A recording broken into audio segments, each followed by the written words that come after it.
নমস্কাৰ, ডক্টৰ হিমন্ত বিশ্ব শৰ্মা ডাঙৰীয়া, অসমৰ মাননীয় মুখ্যমন্ত্ৰী। মই ডক্টৰ নহয়, একো নহয়, একদম সাধাৰণ শ্ৰী ৰঞ্জন চৌধুৰী। তো একজন সাধাৰণ নাগৰিক বা হিচাপে মই কেইটামান কুৱেশ্যন আপোনাক সুধিছোঁ। প্ৰশ্ন মোৰ মাইণ্ডত খেলি আছে। আৰু কথাটো হ'ল যে আপুনি ইণ্ডিয়াৰ আটাইতকৈ পাৱাৰফুল মানুহ হ'ব পাৰে। ৰিণিকী বৌ আপোনাৰ পৰিয়াল, কিন্তু আপোনালোকৰ কিন্তু এটাই ভোটিং ৰাইট এটাই আছে। আপুনি এটাতকৈ বেছি ভোট দিব নোৱাৰিব। আপুনি যদি বুথত গৈ কৈ থাকে যে না মই ইণ্ডিয়া আটাইতকৈ পাৱাৰফুল মানুহ, মই 100টা ভোট দিম, এইটো নহ'ব।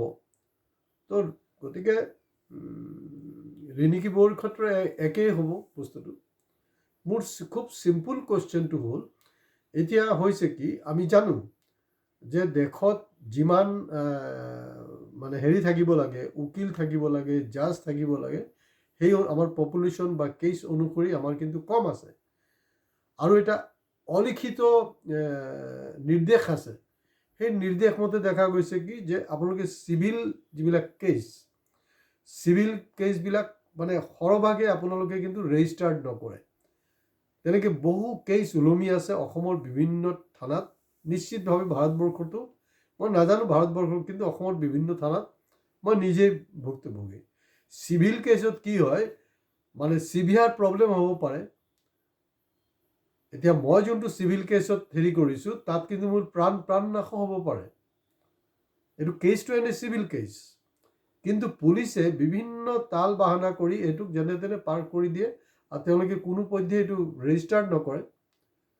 কিন্তু প্ৰব্লেম হ'ল, মুখ্যমন্ত্ৰী ডাঙৰীয়া, মই জানিব বিচাৰিছোঁ, ৰিণিকীৰ এগেইনষ্টত কোনোবাই কিবা এটা কৈছিলে বা ক'ৰবাত FIR কৰিছিলে। FIRটো পুলিচে একশ্যন লোৱাটোতো দূৰৰ কথা, উল্টাই দেখা গৈছে যোনে FIR কৰিছে তাৰ ওপৰত FIR হৈ গ'ল। তো এতিয়াতো আপুনি কিবা কিবি হিন্দী চিন্দি ক'লে, আৰু সেইবিলাক চব কথা নকওঁ। খালি ছুটিকৈ মই এটাই ক'ব বিচাৰিছোঁ যে আপুনি কৈছিলে পৱন খেৰক আপুনি ক্ষীৰা বনাই খাব। তাৰপিছত এই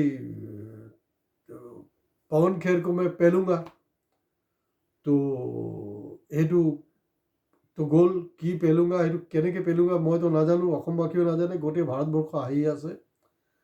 আৰু আপুনি সেইটোও কৈছিলে वो अगर पाताल में भी है तब भी मैं उसको ढूंढ के निकालूंगा। তো পাতালৰ পৰা চাগে আপুনি ওলাই থৈছে, সেইটো কাৰণে হয়তো মই একেবাৰে সন্মান সহকাৰে মহামান্য সুপ্ৰিম কোৰ্টক সন্মান সহকাৰে এটা কথা ক'ব বিচাৰিছোঁ যে পৱন খেৰৰ সেই যোনটো আপিল আছিলে এইটো ৰিজেক্ট হৈ গ'ল। এতিয়া মোৰ কথাটো হ'ল যে আপোনালোকে কৈ আছিলে যে জুবিনৰ হত্যাকাৰীক ছিংগাপুৰৰ পৰা চোঁচৰাই লৈ আহিব। ভাল কথা, এইটোতো আনিব নোৱাৰিলে। তো এতিয়াতো পৱন খেৰটো ইণ্ডিয়াতে আছে ন, তেখেতক চোঁচৰাই আনিব নোৱাৰা কেলে আপুনি? দিলেতো, সুপ্ৰিম কোৰ্টটো অলৰেডি ভাৰ্ডিক্ট দি দিলে, আৰু কেলে ৰখি আছে আপুনি? আপুনি গৈ এই আপোনাৰ মমতা বেনাৰ্জীৰ লগত লাগি আছে তাত ৱেষ্ট বেংগল নহয়।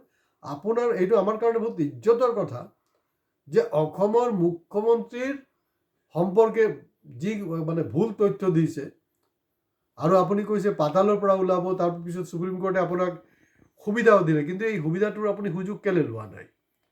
চোঁচৰাই আনিব নালাগে, কমচে কম এনেতো ধৰি আনক। এতিয়া আপুনি ইণ্ডিয়াৰ আটাইতকৈ পাৱাৰফুল মানুহ, কিন্তু আপুনি কোনো পলিং বুথত গৈ আপুনি ক'লে নহ'ব নহয় যে না মই আটাইতকৈ পাৱাৰফুল মানুহ, গতিকে মই 100টা ভোট দিম। এইটোতো নহ'ব। এইটো ৰিণিকীয়ে এটাই ভোট দিব পাৰিব, আপুনিও এটা ভোট দিব পাৰিব। কিন্তু মোৰ প্ৰশ্নটো হ'ল, ৰিণিকীৰ যোনটো কমপ্লেইনত যে আমাৰ অসমৰ স্মাৰ্ট পুলিচৰ যে স্মাৰ্টনেছ দেখুৱাইছে, ভাল কথা, মই তাক চেলুট জনাইছোঁ। কিন্তু সমান্তৰালকৈ গুৱাহাটীৰ যে প্ৰাৰ্থী কুংকি চৌধুৰী যেতিয়া FIR কৰিলে, সমানে স্মাৰ্টনেছটো অসম পুলিচ কিয় দেখুওৱা নাই? চব বস্তুততো লিমিট আছে নহয়। এইটোতো একদম লিমিট নাইকিয়া হৈ গৈছে। এইটো বৰ দেখাতে বেয়া লাগে নহয়। এইটো গুৱাহাটী নহয় বাৰু, বেলেগ ক'ৰবাত হ'লে এটা বেলেগ কথা আছিলে। আৰু কুংকি চৌধুৰী অলৰেডি পপুলাৰ, এই তাইৰ যি এক্টিভিটিজ, তাইৰ কথা বতৰা, তাইৰ স্বভাৱ সব মিলাতে টোটালি সুপাৰ ডুপাৰ হিট একজন হিৰোইন, মানে আমাৰ হেৰি নহয়, হিৰোইন মিন্স ফিল্ম ইণ্ডাষ্ট্ৰীত নহয়, ৰাজনীতিৰ পথাৰত তেওঁ আজিৰ দিনটোত কিন্তু ইণ্ডিয়াৰ আটাইতকৈ ছুপাৰ হিৰোইন বুলি ক'ব পাৰি। পুৰা হিলি গৈছে, গোটেই দেশ তাক চেলুট মাৰি আছে। কিন্তু দেখা গৈছে তাই যেতিয়া FIR কৰিলে, FIR কৰাৰ পিছত উল্টা হৈ গ'ল, মানে উল্টা তাইৰ ওপৰতে হেৰাছমেণ্ট চলি আছে। তো এইবিলাকতো ইমিডিয়েটলি বন্ধ হ'ব লাগে, বন্ধ হোৱাটো উচিত। তো মই এটা বস্তু বুজি নাপাওঁ যে মানে অসম পুলিচৰ হ'লনো কি হৈছে কাৰবাৰবিলাক। মইতো জীৱনত বহুত মানে IAS IPS অফিচাৰক দেখিছোঁ, তেওঁলোকে হেৰি কৰিছে, মানে ভলণ্টিয়াৰ ৰিটায়াৰমেণ্ট নহয়, ডাইৰেক্ট ৰিটায়াৰমেণ্ট, মানে হেৰি কৰি চাকৰি এৰি দিছে। তেনেকুৱা ঢেৰ দৃষ্টান্ত আছে। আমাৰ যিবিলাক ডাঙৰ ডাঙৰ পুলিচৰ বিষয়া আছে, তেওঁলোকে কি কৰি আছে? তেওঁলোকৰ কি কোনো ৰিয়েকশ্যন নহয় নেকি? তেওঁলোক কি মানে যেতিয়া ঘৰলৈ যায় তেওঁলোকৰ পৰিয়ালৰ মানুহবিলাকে একোৱেই নকয় নেকি? ঠিক আছে, চাকৰি কৰিছে, চাকৰি পাইছে, ভাল কথা। জীৱনত টকা লাগে, কিন্তু টকাটো শেষ কথা নহয়তো। হয়, মই যে এই যে আইনৰ কথাটো সেইটো কাৰণে ক'ব বিচাৰিছোঁ। আৰু আপোনাক মই বাৰে প্ৰতি ৰিকুৱেষ্ট কৰিছোঁ আন আমাৰ দৰ্শকৰ লগত যে আমাৰ ইউটিউব চেনেল ৰঞ্জন চৌধুৰী অফিচিয়েলটো ছাবস্ক্ৰাইব কৰিবলৈ। কাৰণ 19 ছেপ্টেম্বৰত আপুনি জীৱনত নাপাহৰিব 2025 19 ছেপ্টেম্বৰৰ ফাৰ্ষ্ট এপিছ'ডত মই কৈছিলোঁ, মই ক'বলৈ মোৰ মন নাছিলে, কাৰণ সেইটো জুবিন গাৰ্গৰ খুৰাই কৈছিলে যে আপুনি জীৱনত ইমান কাম কৰিলে কিন্তু কেতিয়াও জহাই নুফুৰে, কিন্তু বাকী নেতাবিলাক কিন্তু জহাই ফুৰে। ইয়াক কি আছিলে জানেনে? জুবিন গাৰ্গৰ আপোন খুৰা ৰাজু বৰঠাকুৰৰ চাকৰি মই বচাইছিলোঁ 2002 চনত, আৰু সেইটো বিনা পইচাত। তো গতিকে আইন কানুন আমি অলপ জানো, আৰু সেই কেছটো আমি জিকিছিলোঁ। তো গতিকে আইনৰতো বেছিক নলেজটোতো আমাৰ আছে ন। একদম ডিগ্ৰীধাৰী হ'ব লাগিব, যে ডক্টৰেট হ'ব লাগিব, অমুক LLB ডিগ্ৰী থাকে, তেনেকৈ কোনো কথা নহয়।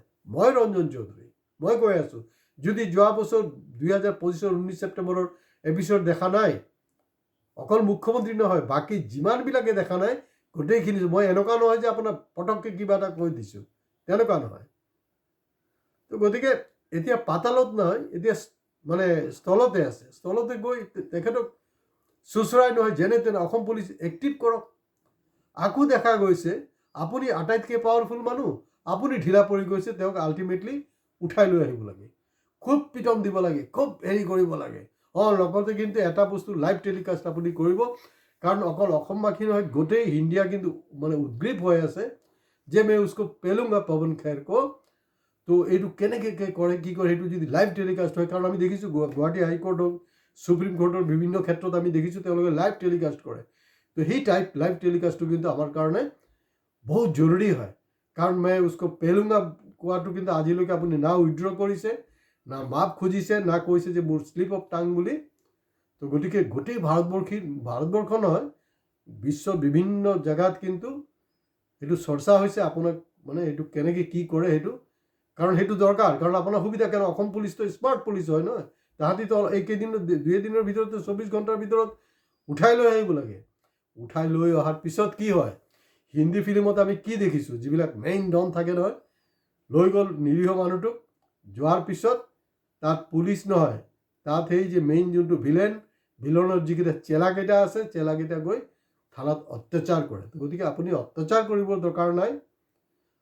পেৰাটো কেনেকৈ বনাই খাব সেইটো আপোনাৰ কথা, কিন্তু পেলুংগা কেছে ওইটো কিন্তু আমি চাবলৈ বহুত মানে দেখিবলৈ একদম মানে পগলা হৈ আছোঁ।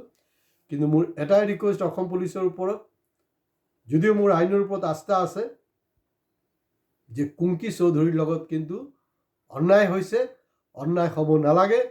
সংবিধানে আমাৰ অধিকাৰ দিছে, দুইজনৰ আমি কুংকি চৌধুৰী হওক বা ৰিণিকী ভূঞা শৰ্মাই হওক, দুইজনৰ সমানে অধিকাৰ, কিন্তু ট্ৰিটমেণ্টটো বেলেগ বেলেগ হ'ব নোৱাৰে। কাৰণ আপোনালোকে কৈছে এক দেশ এক আইন, যদি এক দেশ এক আইন হয় তেতিয়াহ'লে কিন্তু সেইটো কৰক। কাৰণ ৰিণিকী আৰু কুংকি দুইজনে কিন্তু হিন্দু, এনেকুৱা নহয় যে একজন মুছলমান একজন হিন্দু। আজি ইয়াতে শেষ কৰিছোঁ। ভিডিঅ' ভাল লাগিলে এইটোক শ্বেয়াৰ কৰিব, লাইক কমেণ্টছৰ লগত প্লিজ ছাবস্ক্ৰাইব কৰিব। হয় মুখ্যমন্ত্ৰী ডাঙৰীয়া, মোৰ ছিষ্টেমত অহা নাই এতিয়ালৈকে, চাগে আপুনি ছাবস্ক্ৰাইব কৰক না, ভয় নকৰিব, আপুনি ছাবস্ক্ৰাইব কৰক, মই ভাল পাম। নমস্কাৰ।